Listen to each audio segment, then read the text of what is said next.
ความสับสนวุ่นวายของเมืองใหญ่ออกไปเพียงไม่ไกล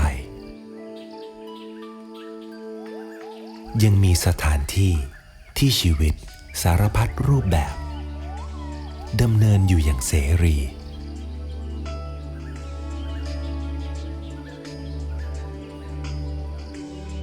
แต่ก็ต้องต่อสู้ดิ้นรนแข่งขันไม่ต่างจากเรา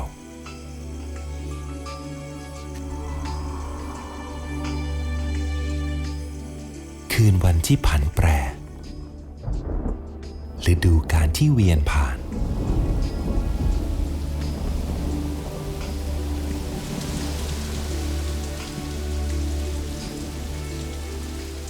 ที่ชีวิต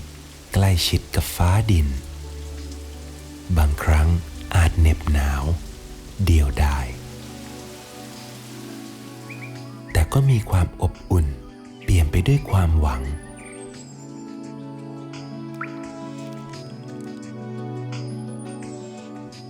ชัยชนะเล็กๆของสัญชาตญาณการอยู่รอดยังมีให้เห็นดอกไม้น้อยๆยังรอวันผลิบานเราจะรู้สึกอย่างไรถ้าที่แห่งนี้กำลังเลือนหายไปยังไม่มีวันหวนคืน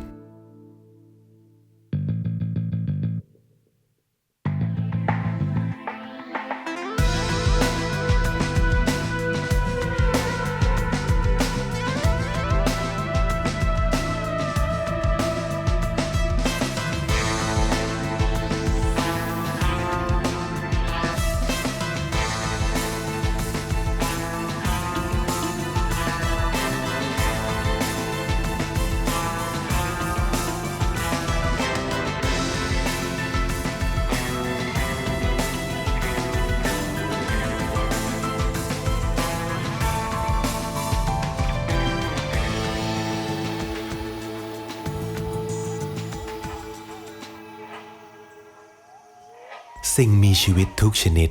ปรับตัวเองให้สอดคล้องกับสภาพแวดล้อม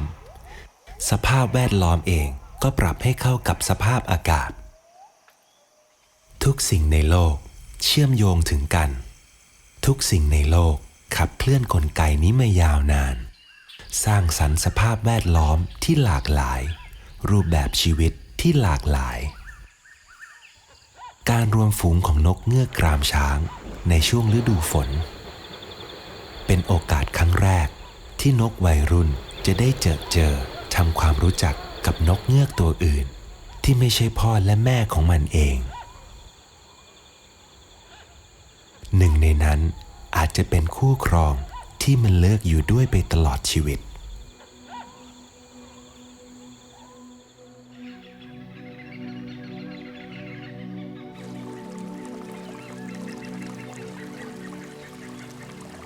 ขุนเขาที่อยู่สูงคือจุดเริ่มต้นของสายทานเล็กๆผีเสื้อเริ่มต้นวันใหม่ด้วยการลงมาดูดกินแร่ธาตุจากดินโป่ง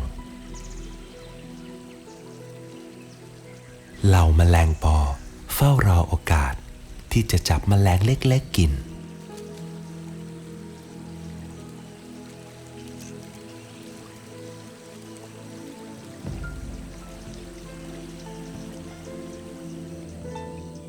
ในความเหมือนกันของชีวิตมีความแตกต่างหลากหลายและความเรียบง่ายดำเนินไปอย่างซับซ้อนภูมิประเทศกำหนดรูปแบบของชีวิตเมื่อฝนแรกตกสู่พื้นดินหญ้าอ่อนแทงยอดเขียวขจีเชิญชวนสัตว์ต่างๆเข้ามา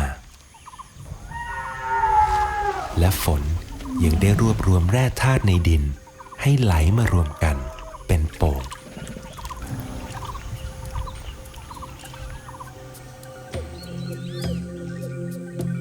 น้ำบางส่วนไหลเรื่อยไปบางส่วนขังอยู่เป็นแอ่งบรรดานกป่านานาชนิดได้ใช้ที่นี่เป็นอ่างอาบน้ำส่วนตัว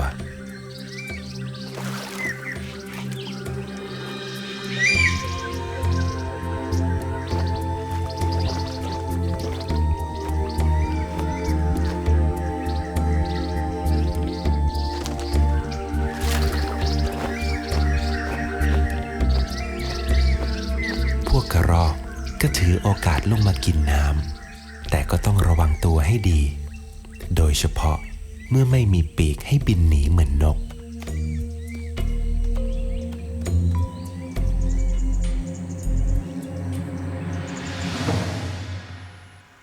บึง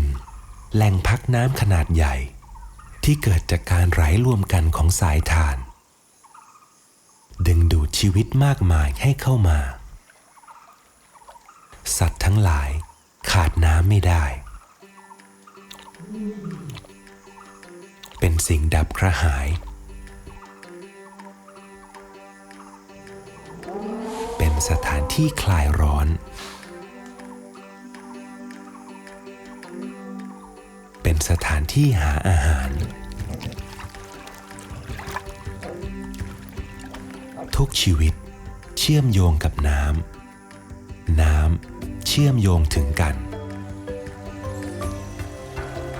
จากสายน้ำเล็กๆค่อยๆรวมตัวกันมากขึ้นเรื่อยๆลัดเลาะผ่านป่านานาชนิด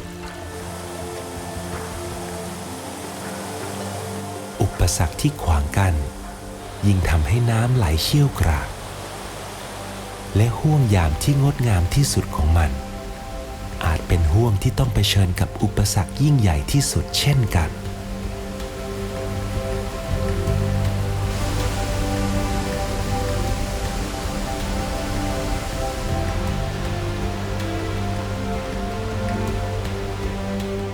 แม้ธรรมชาติจะไม่ห่างจากเราในเชิงระยะทางแต่ในเชิงการเวลาธรรมชาติดำรงอยู่มานานกว่าเรามากปลามีมานานกว่าคนป่าชายเลนอยู่ที่นี่มากกว่า100 ล้านปีชีวิตมีเวลานานพอให้วิวัฒนาการปรับตัวเป็นผู้เชี่ยวชาญเฉพาะถิ่น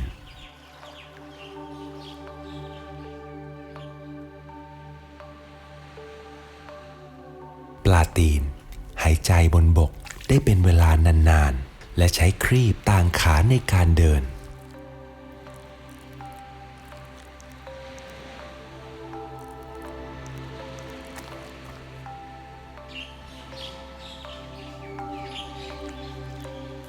ลิงแสมรู้จักรอเวลาน้ำลดเพื่อที่จะมาจับปูกิน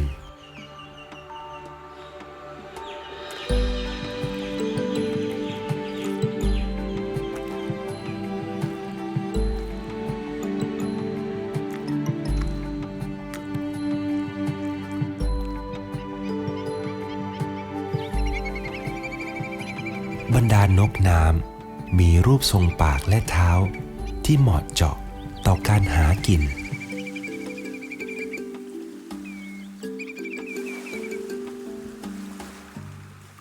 ป่าชายเลนดูเหมือนเป็นจุดสิ้นสุดแห่งการเดินทางของสายน้ำที่เริ่มต้นจากภูเขาแท้จริงแล้วนี่เป็นเพียงการย้อนกลับสู่มาตุภูมิต้นกำเนิดดั้งเดิมของมวลน้ำและชีวิตทั้งปวงมหาสมุทรแร่ธาตุที่ถูกชะล้างจากแผ่นดินเปิดโอกาสให้แพลงก์ตอนได้เจริญเติบโตปลาเล็กปลาน้อยมารุมกินแพลงก์ตอนและวาฬก็ฉวยโอกาสนี้งาบกินทุกอย่างที่ปากของมันกรองได้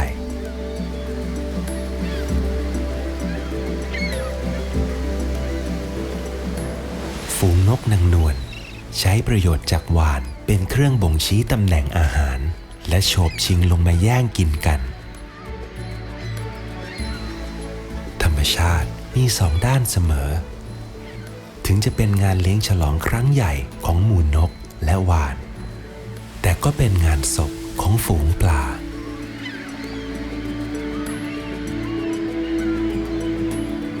ธรรมชาติใช้เวลาเนิ่นนานสร้างระบบนิเวศทุกชีวิตต่างดำเนินตามวิถีทางที่แตกต่างกันออกไปจนเกิดเป็นความหลากหลายและความหลากหลายนี้ทำให้สิ่งต่างๆดำเนินไปได้อย่างสมดุลเพียงแค่สิ่งใดสิ่งหนึ่งหายไปหรือเกิดขึ้นมาใหม่ย่อมกระทบต่ออีกหลายสิ่งอย่างที่เราคาดไม่ถึง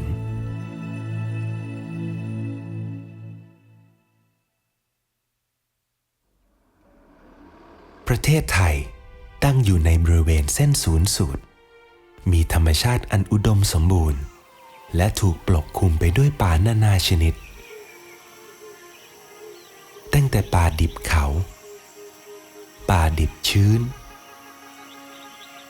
ป่าดิบแล้งป่าพรุป่าเต็งรังทุ่งหญ้าและอีกมากมายหลายชนิด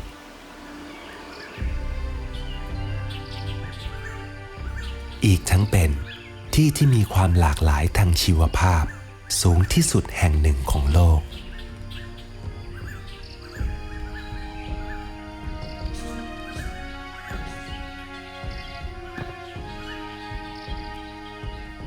แต่ในปัจจุบันชนิดพันธุ์ต่างๆได้ถูกคุกคามและพื้นที่ป่าอันอุดมสมบูรณ์ได้ลดลงอย่างมากในช่วงเวลาแค่50 ปีที่ผ่านมาประเทศไทยสูญเสียพื้นที่ป่าไปกว่า70 ล้านไร่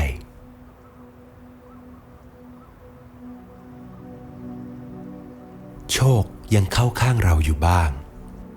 ป่าที่ยังหลงเหลืออยู่บางที่ก็มีความพิเศษเฉพาะตัว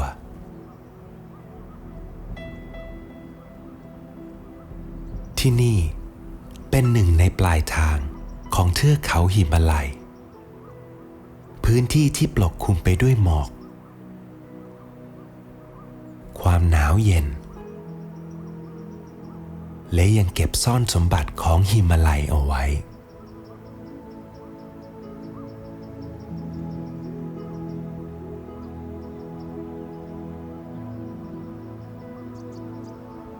กุหลาบพันปี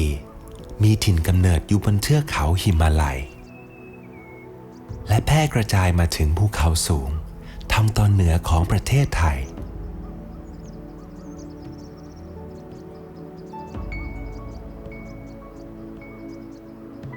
และกุหลาบพันปีก็นำเอานกกินปลีหางยาวเขียวมาด้วย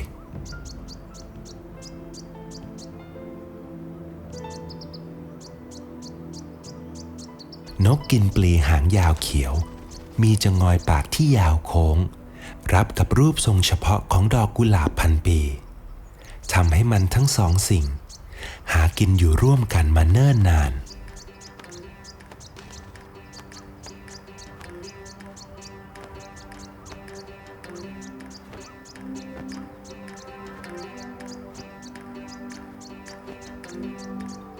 ดอกไม้ผลิตน้ำหวานเป็นรางวัลให้สัตว์ต่างๆที่มานำเกสรจากดอกหนึ่งไปอีกดอกหนึ่งทุกฝ่ายต่างได้ประโยชน์ในความเกื้อกูลกันของธรรมชาติทำให้สายพันธุ์ของหิมาลัยยังคงอยู่ที่นี่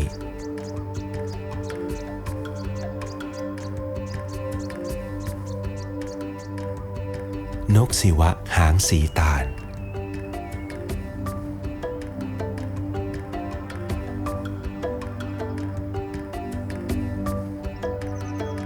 ผู้หงอนวงตาขาว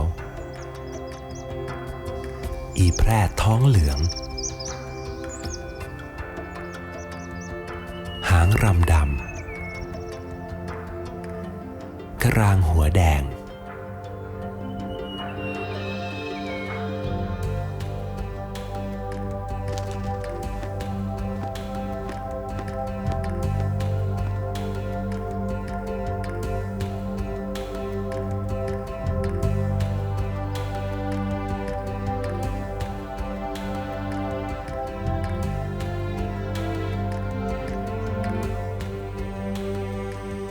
ไม่เฉพาะนกที่บินมาพร้อมปลายทางของหิมาลัย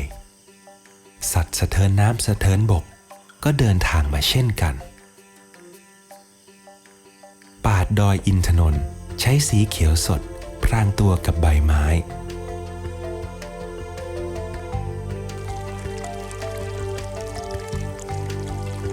กระทั่ง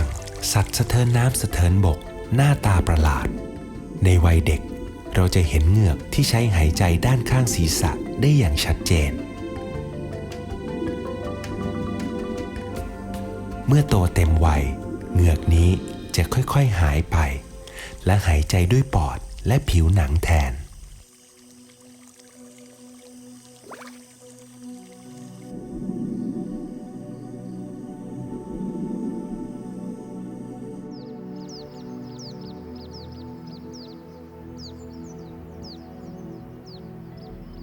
ด้วยการที่มีความชื้นสูงและหมอกปกคลุมตลอดเวลาทำให้มอสและเฟิร์นขึ้นอยู่เป็นจำนวนมากจนมองไปแล้วเหมือนต้นไม้กำลังใส่เสื้อ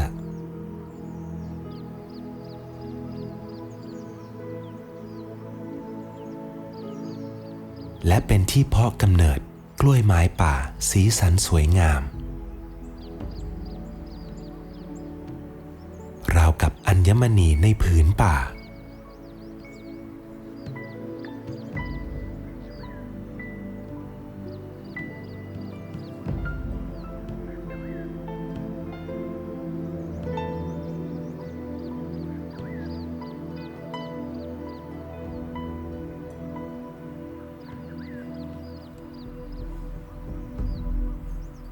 ทุกสิ่งปรับตัวเพื่ออยู่รอดในภูมิประเทศอันโหดร้ายบนเทือกเขาหินปูนที่พื้นดินไม่สามารถเก็บกักน้ำไว้ได้มีการต่อสู้ดิ้นรนของชีวิตในอีกรูปแบบหนึ่ง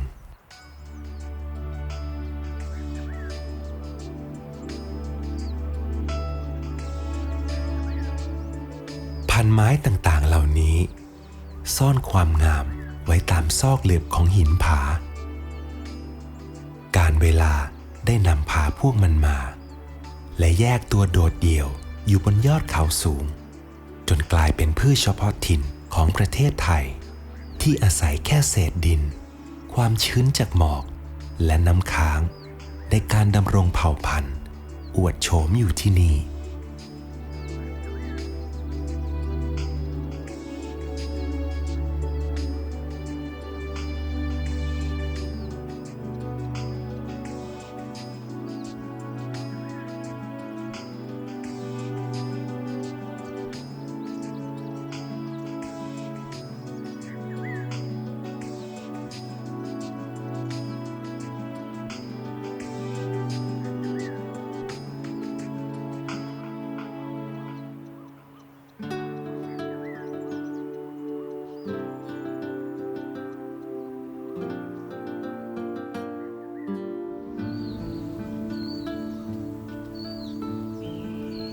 แต่นี่ก็ไม่ใช่สิ่งเดียวที่ต้องต่อสู้กับภูมิประเทศอันโหดร้าย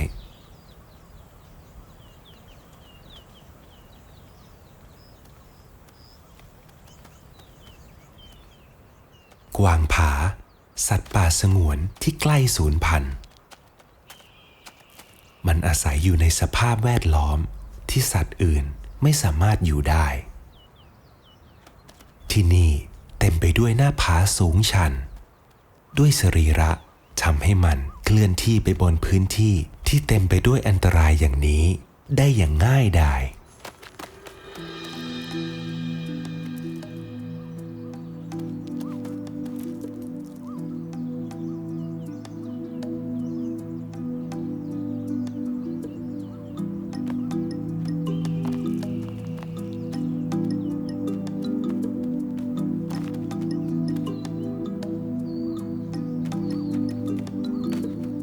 แม้อาหารจะมีอยู่ไม่มาก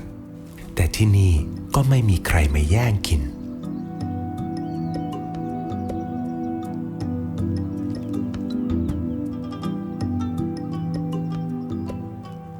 บรรดาพืชพันธุ์ก็ยังเป็นพืชที่สะสมน้ำไว้ในลำต้นทำให้กวางผาไม่จำเป็นต้องหาแหล่งน้ำไว้ดับกระหาย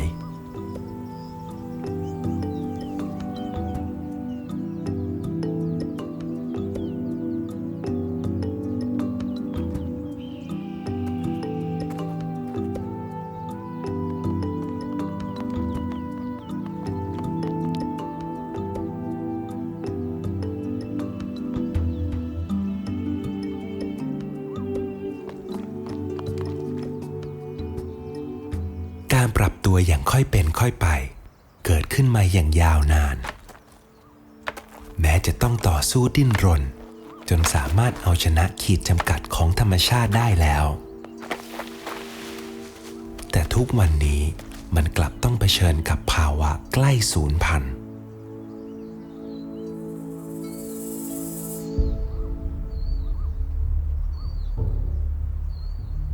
ในปัจจุบันมีการประมาณกันว่าในทุก1 ปีจะมีสัตว์เลี้ยงลูกด้วยนมสูญพันธุ์ไปปีละ1 ชนิดน่าเสียดายที่สัตว์พวกนี้ไม่สามารถรับรู้ชะตากรรมนี้มีแต่พวกเราเท่านั้นที่รู้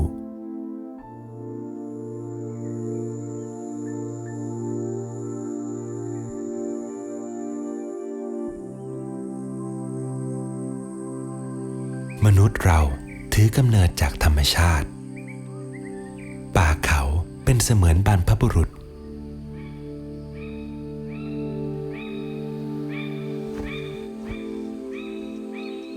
สรรพสัตว์พันธุ์พืชเป็นเสมือนญาติพี่น้อง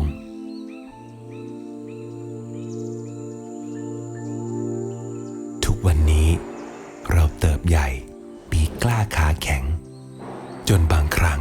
ก็เผลอย้อนกลับไปทำร้ายธรรมชาติที่มาของตัวเองซึ่งยังกุมความลับสำคัญของการเข้าใจชีวิตและหนทางอยู่รอดถ้าธรรมชาติกำลังใกล้ตายจริงๆพินัยกรรมของมันคงไม่ได้สั่งเสียชัดเจนว่าให้ลูกหลานแบ่งมรดกกันยังไงแต่อาจบอกเพียงว่าทางเลือกทั้งหมดอยู่ในมือของเรา